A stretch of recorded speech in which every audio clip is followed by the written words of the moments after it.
cream bars are the perfect summertime treat. And recently I got a craving for a certain ice cream bar that starts with the letter M. But unfortunately, when I tasted it, well, it just didn't live up to the hype. And so that's when I decided I'm gonna try it and make my own. In this episode, we'll layer on some pre-made ingredients to make these ice cream bars come together quickly and easily. We'll dip them in a homemade chocolate shell and add some finishing touches to make the most delicious ice cream bars around. So join us as we make the most perfect ice cream bars that are as fun to make as delicious to eat, right here on Lori Garcia Studios.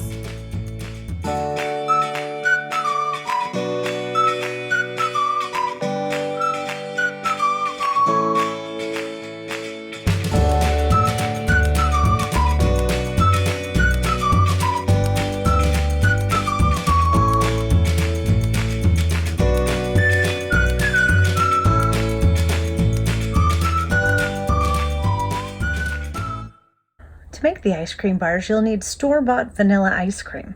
Of course, you could always make your own, but by using store-bought, you get to the fun part faster. You'll also need small paper cups, popsicle sticks, hot fudge sauce, and peanuts. To make the chocolate shell, you'll need 2 cups of chocolate chips. We prefer milk chocolate. 4 tablespoons of refined coconut oil.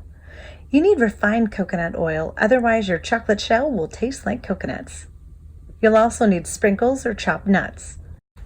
First, you'll want your ice cream a little soft, so I always put mine in the microwave for 30 seconds or leave it out for a few minutes. Then start your ice cream bars by putting down a layer of ice cream in the bottom of the cup. Fill it about 1/3 of the way, packing it tightly. I really like using these ice teaspoons here because the size of the spoon is smaller and it really helps getting into the small paper cup. The handle of the spoon is nice and long too. Then add a spoonful of hot fudge and spread it on top of the ice cream layer.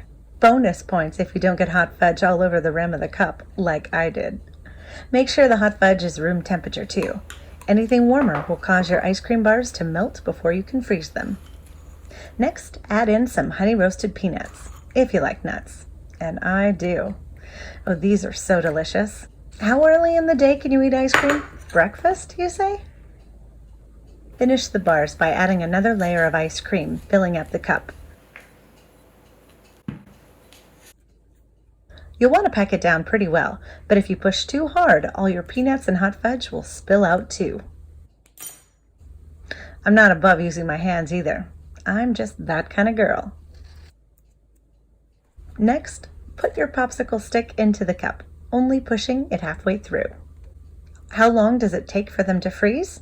Well, it does take a few hours, 5 or 6 to be exact, but I usually make mine the day before and let them sit overnight. Now comes the fun part. Place the 2 cups of chocolate chips in a microwave-safe bowl. Add 4 tablespoons of refined coconut oil and microwave for 60 seconds.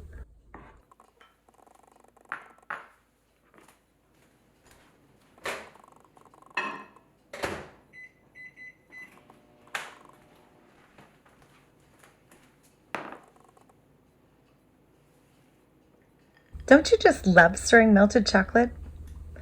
It always makes me think of Willy Wonka's chocolate factory and the river of chocolate. Poor Augustus. I would have fallen in too. Make sure the chocolate is nice and smooth and the coconut oil is fully mixed in. You want to watch the temperature here. If the chocolate is too hot, it will melt your ice cream. If you need to wait a bit, then please do so. The chocolate dip should be closer to room temperature. Now we're going to retrieve our ice cream bars from the freezer. It's best to leave them in there as long as possible as they melt pretty quickly. The harder the freeze, the better. Take scissors and snip the lip of the cup. Then you should be able to gingerly tear off the paper cup and the ice cream and the sauce will still be intact.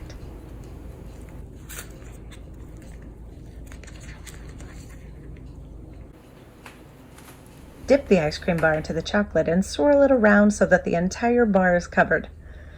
Slowly spin it over the bowl so the excess can drip off.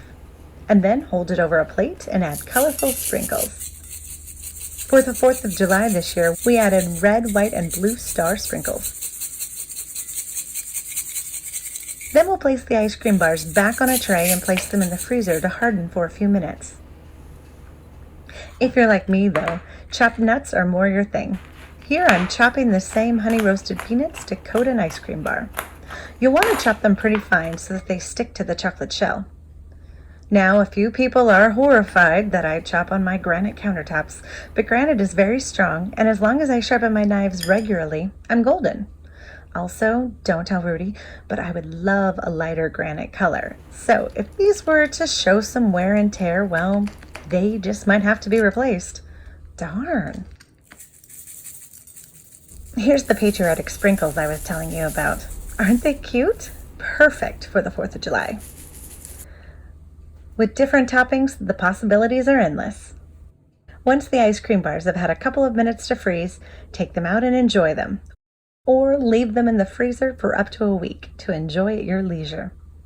These ice cream bars are super delicious, and the fudge and nuts really put it over the top. I hope you enjoyed this episode, and you will have just as much fun making your ice cream bars. Until next time, I'm Lori, and this is Lori Garcia Studios.